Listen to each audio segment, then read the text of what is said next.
Teka lang, lagi ka ba napapagalitan ng mama mo dahil ang laki ng bayarin sa tubig?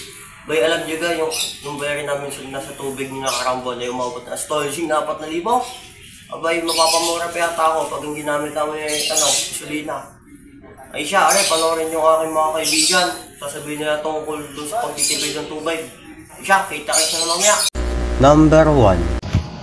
Mga paraan ng pagtitipid ng tubig. Pili ng mainam gumamit ng tubig na kasangkapan. Sa pagbili ng kasangkapan ng mga kagamitan ay maaari mong tuklasin ang mga modelong napaka-epektibo. I-check ang grado ng water efficiency and standards. Number 2.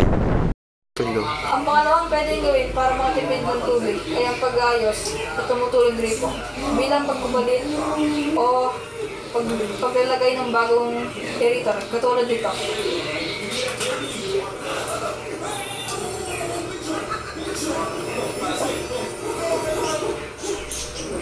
Hey, gangster. Number 3. Pwedeng gawin para makatipid ng tubig ay palitan o makaksayang shower head sa mas matipid na shower head.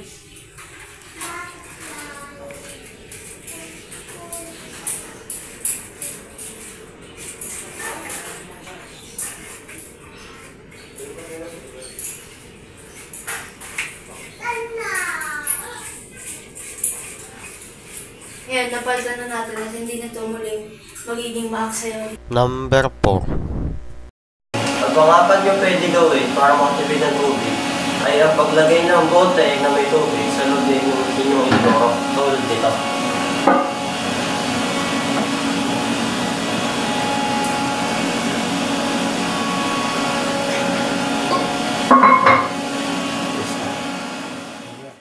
Number 5. Ako nga ho pala magbo-voice over din nakalimutan ni Kian magsalita. Gumamit ng stock na tubig sa bahay sa pagdidilig ng halaman upang makatipid sa tubig. Yun lang ho. Salamat.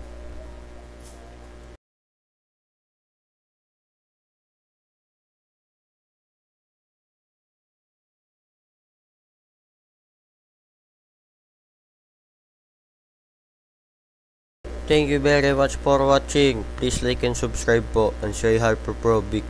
Thank you.